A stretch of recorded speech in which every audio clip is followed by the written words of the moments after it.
Class 6 polity अध्याय 5 हमारी सरकार। हम अक्सर सरकार शब्द सुनते हैं। यह क्या है? सरकार क्या करती है?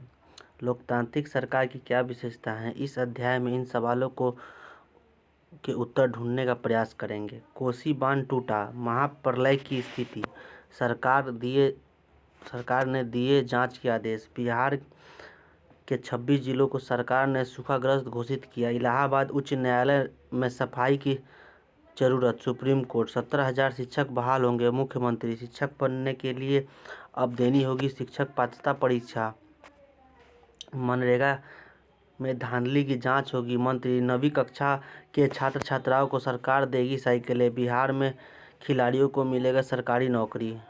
ऊपर दिए गए अखबारों के मुख्य समाचार सरकार के किन किन कार्यों को दर्शाते हैं, आपस में चर्चा करें। सरकार क्या है? विभिन्न क्षेत्रों में संबंधित निर्णय लेने एवं काम करने के लिए सरकार की जरूरत होती है। ये निर्णय कई विषयों से संबंधित हो सकते हैं। सड़क और स्कूल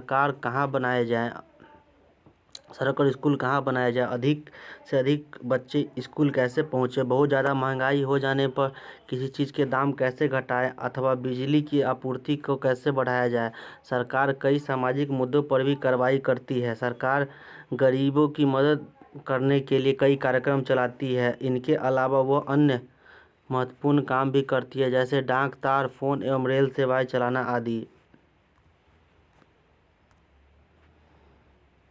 सरकार का काम देश की सीमा की सुरक्षा करना और उनके दूसरे देशों से शांतिपूर्ण संबंध बनाए रखना भी है। दूसरी उसकी जिम्मेदारी यह सुनिश्चित करना है कि देश के सभी नागरिकों को पर्याप्त भोजन, शिक्षा और अच्छी स्वास्थ्य सुविधाएं मिले। जब प्राकृतिक विपदा घेरती है, जैसे सूखा, बाढ़, भूकंप, तो मुख्य रूप से सरकार ही पीड़ित लोगों की सहायता करती है।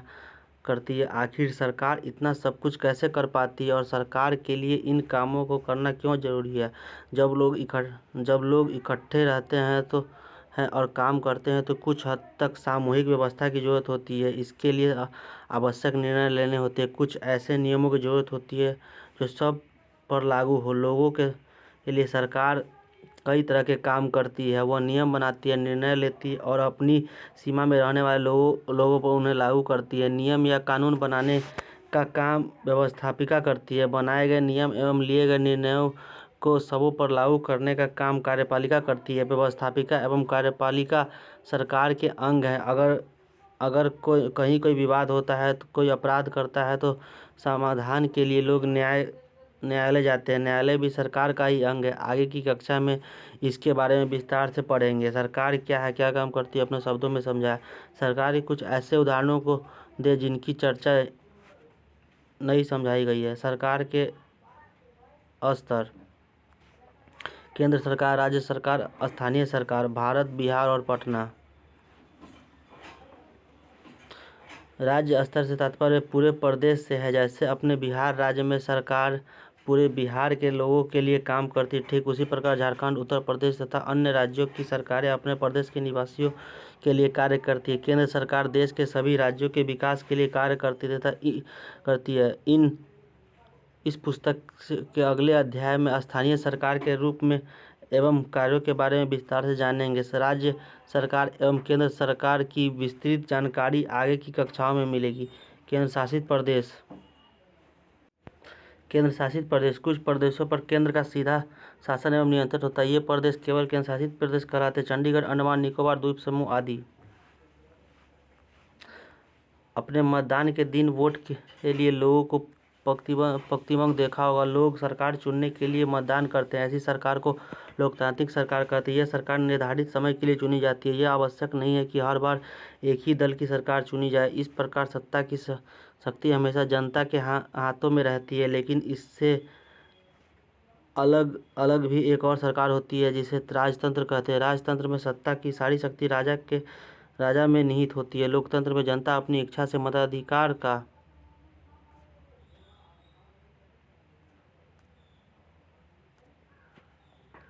प्रयोग कर सरकार को चुनती है। उसे अपने किए गए कार्यों पर सफाई देनी होती है। जब राजतंत्र में राजा अपने परंपरा से आते हैं तो वह स्वयं निर्णय लेते हैं, जिसके लिए उन्हें कोई सफाई नहीं देनी पड़ती। भारत एक लोकतांत्रिक देश है। लोकतंत्र की प्रमुख बात यह है कि इसमें जनता द्वारा अपना प्रतिनिधि मतदान के द्वारा चुनती है। वह प्रतिनिधि शासन भी चलाते हैं। लोकतंत्र की महत्वपूर्ण बात यह है कि लोग खुद सरकार में अपने प्रतिनिधि द्वारा शामिल होकर शासन करते हैं। लोकतंत्र में सभी वयस्क लोगों का चुनाव प्रक्रिया शामिल होने का अधिकार है। लोकतंत्र और राजतंत्र की 3 प्रमुख अंतर को लोकतंत्र के विचार कैसे आए। हमारे देश में स्वतंत्र एवं पूर्व अंग्रेजों का शासन था, जिसमें सरकार बिना लोक प्रतिनिधित्व के चलाई जाती है। स्वतंत्रता संग्राम के दौरान स्वराज की मांग की गई। भारत के लोग खुद अपनी सरकार चला सकते हैं। वे अंग्रेजों के गुलाम नहीं बना रहना चाहते थे। कई वर्ष के संघर्ष के बाद अंग्रेजों ने देश की कुल शिक्षित एवं संपत्तिशाली व्यक्तियों को मत के प्रयोग का अधिकार दिया। देश के गरीब, अशिक्षित, औरतों एवं अभिवंचित वर्ग के लोगों को वोट देने का अधिकार प्राप्त नहीं था। स्वतंत्रता संग्राम के दौरान सभी लोग उसमें शामिल हुए और यह विचार किसी सभा सभी को मत देने का अधिकार होना चाहिए बुलंद हुआ। इसी विषय में महात्मा गांधी ने 1931 में यंग इंडिया पत्रिका के माध्यम से कहा है, मैं यह विचार सहन नहीं कर सकता कि जिस आदमी के पास संपत्ति है वोट वो दे सकता है, लेकिन वह आदमी जिसके पास चरित्र है, वह संपत्ति या शिक्षा नहीं, वह वोट नहीं दे सकता। जो दिन भर अपने पसीना बहाकर ईमानदारी से काम करता है वह वोट नहीं दे सकता, क्योंकि उसने गरीब आदमी होने का गुनाह किया है। लोकतांत्रिक देशों में सभी महिलाओं को मत देने का अधिकार होना चाहिए, जिसे प्राप्त करने के लिए दुनिया भर में महिलाओं को संघर्ष करने पड़े। अमेरिका तथा पश्चिम यूरोप में महिलाओं को अपने मताधिकार प्राप्त नहीं था। वहाँ वोट देने का अधिकार के लिए महिलाओं ने आंदोलन किया। उन्होंने जगह जगह पर अपने आप को लोहे की जंजीरों से बांधकर प्रदर्शन किया। वे जेल गई और भूख हड़ताल पर बैठी। इस प्रकार पूरे विश्व में महिलाओं को वोट देने का अधिकार का विचार फैला। 1902 में ऑस्ट्रेलिया, 1920 में अमेरिका, 1928 में इंग्लैंड और इसके बाद फ्रांस, इटली, भारत, जापान आदि देशों में महिलाओं को वोट देने का अधिकार प्राप्त हुआ। स्वतंत्रता संग्राम के दौरान किए गए संघर्षों एवं समानता के विचारों के कारण वर्तमान समय में भारत में सभी औरतों व मर्दों को अमीर या गरीब या अभिवंचित वर्ग के लोग मत दे सकते हैं। इनमें कोई विभेद नहीं है। इसी आधार को सार्वभौमिक वयस्क मताधिकार कहा जाता है। लोकतांत्रिक सरकार के मुख्य तत्व। लोकतांत्रिक सरकार 3 आधारभूत सिद्धांतों पर काम करती है। लोगों की भागीदारी, समस्याओं का समाधान, समानता एवं न्याय इसके प्रमुख सिद्धांत है। भागीदारी। आस्था के घर में आज सुबह काफ़ी चहल पहल देख उसके पड़ोसी ने उसके पिता से पूछा, क्या आज कोई खास बात है? तो शर्मा जी ने कहा, मतदान करने क्या आप भी चल रहे हैं? पड़ोसी ने उत्तर दिया, नहीं, मुझे विश्वास नहीं है कि कुछ बदलेगा। दोनों में खूब बहस हुई। प्रश्न, दोनों में क्या बहस हुई होगी? अभियान द्वारा दर्शाएं। चुनाव में वोट देकर हम अपने प्रतिनिधि चुनते हैं। यह प्रतिनिधि ही लोगों की तरफ से निर्णय लेंगे। यह मानकर चला जाता है कि प्रतिनिधि निर्णय लेते वक्त लोगों की ज़रूरतों और मांगों को ध्यान में रखेंगे। सभी सरकारों को एक निश्चित समय के लिए चुना जाता है। भारत में यह अवधि 5 वर्ष की है। एक बार चुने जाने के बाद सरकार 5 वर्ष तक सत्ता में रहती है। सरकार का सत्ता में बने रहना तभी संभव है जब लोग उन्हें चुनेंगे। चुनाव का समय लोगों के लिए वह घड़ी है जब वे लोग लोकतंत्र में अपनी ताकत महसूस करते हैं। इस तरह से नियमित चुनाव होने से लोगों का सरकार पर नियंत्रण बना रहता है। वोट देने के अलावा लोकतांत्रिक सरकार के निर्णय और नीतियों में लोगों के भाग लेने के और भी तरीके हैं। लोग सरकार के कार्यों में रुचि लेकर और उनकी आलोचना करके भी अपनी भागीदारी निभाते हैं। यदि सरकार जनता के कार्यों को सही रूप में नहीं करती तो जनता धरना एवं आंदोलन करते लोग का चित्र। पत्र लिखना, ज्ञापन देना, धरना, जुलूस, हड़ताल, हस्ताक्षर अभियान, कोर्ट में केस करना, सत्याग्रह आदि तरीकों का उपयोग करती है। इन मामलों द्वारा वे अपनी बातों को सरकार तक पहुंचाते हैं। इस तरह लोकतांत्रिक सरकार में जनता सरकार बनाने के से लेकर सरकार के कार्यों की समीक्षा में भागीदारी रहती है। शिक्षक की मदद से ऊपर दिए गए तरीकों के कुछ उदाहरण ढूंढें और चर्चा करें कि उसकी क्या प्रभाव पड़ सकता है उसके। विवादों का समाधान। हमारा देश लोकतांत्रिक है, यहाँ विभिन्न प्रकार के विवाद उत्पन्न होते हैं। इसके कई कारण हो सकते हैं। उदाहरण के लिए दूसरों के हितों का ख्याल न रखना, आपसी समझ न होना, किसी और की भाषा का क्षेत्र को नीचे नीचे देखना आदि। कई बार लोग सरकार के निर्णयों से असहमत होते हैं तथा इससे भी विवाद उत्पन्न होता है। सरकार की जिम्मेदारी होती है कि वो विवादों का समाधान करे ताकि वो हिंसा का रूप नहीं ले। आइए अपने समाज के कुछ विवादों पर नज़र डालें कि सरकार इसके समाधान को कैसे भूमिका निभाती है। थाना। विवादों के समाधान के लिए थाने पहुंचे लोग। ग्राम पंचायत नवहट्टा सहरसा में राम प्रवेश रहते हैं।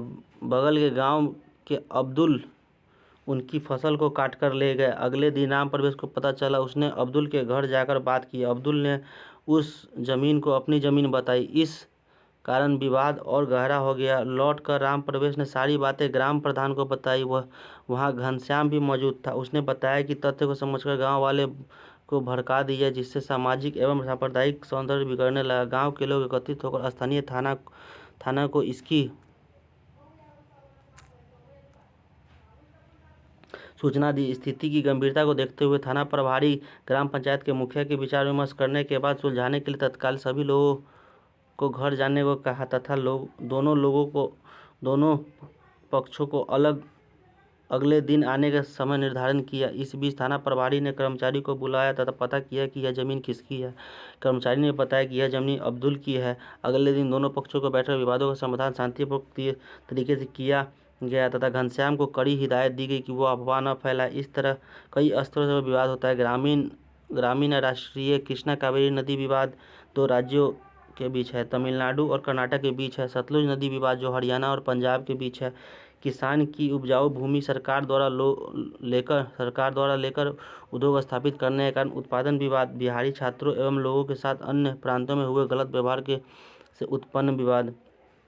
अपने अध्यापक की सहायता से ऊपर लिखे विवादों के पीछे क्या कारण थे, उनके समाधान के रास्ते क्या थे, चर्चा करें। समानता और न्याय। हम लोग स्वतंत्र देश के नागरिक हैं, लेकिन हमें पूरी स्वतंत्रता तब मिलेगी जब सभी को जीने के लिए समान अवसर प्राप्त होंगे। असमानता समाज द्वारा उत्पन्न होती है, जैसे छुआछूत, लिंग भेद, आर्थिक अवसर की असमानता। आमतौर पर घर के लड़के और लड़कियों ने भी विभेद किया जाता है। लड़के को परिवार में अधिक अवसर दिया जाता है। शादी विवाह भोज भंडार में खास समुदाय एवं वर्ग व्यक्ति को अलग बैठाकर खिलाया जाता है। धीरे धीरे समाज में जागरूकता आ रही है और ऐसी घटनाएं कम होती जा रही है। समानता बिना न्याय संभव नहीं है। लोकतांत्रिक सरकार समानता एवं न्याय के लिए कटिबद्ध होती है। सरकार द्वारा कानून के माध्यम से महिलाओं को विशेष दर्जा देकर समान अवसर प्रदान किया जाता है, जैसे पैतृक धन संपत्ति समान बंटवारा। लड़कों को समाज में अधिक महत्व दिया जाता है, जबकि लड़कियों को कम महत्व दिया जाता है। यह गलत एवं अन्यायपूर्ण है, पर इस पर सरकार ने विशेष ध्यान देते हुए लड़कियों की शिक्षा हेतु सरकारी विद्यालय एवं कॉलेजों में फीस खत्म कर दी। उसके लिए पोशाक योजना आरंभ की। उसी तरह महादलित बच्चियों पर भी सरकार की विशेष ध्यान रखते हैं। पोशाक की राशि प्राप्त करती छात्राएं। पोशाक के साथ साथ छात्रवृत्ति योजना आरंभ किया ताकि उन्हें भी समान अवसर मिल सके। सरकार नियम कायदे बनाती है। कोई व्यक्ति यदि किसी दूसरे व्यक्ति की संपत्ति को क्षति या नुकसान पहुंचाता है तो उसकी चीज़ें चोरी करता है तो सरकार द्वारा बनाए गए कानून के तहत न्यायालय की प्रक्रिया द्वारा दंड किया जा सकता है। सरकार को भी अपने बनाए गए नियमों का पालन करना होता है। उदाहरण के लिए यदि लोगों के साथ जबरदस्ती होती है तो उसका रोजगार या जमीन छीन ली जाती है। उन्हें यह अधिकार है कि वह सरकार के विरुद्ध न्यायालय में जा सकते हैं। लोकतांत्रिक सरकार लोक कल्याण की भावना पर आधारित होती है, जो स्वतंत्रता, समानता, न्याय, बंधुता की अवधारणाओं को प्रश्रय देती है।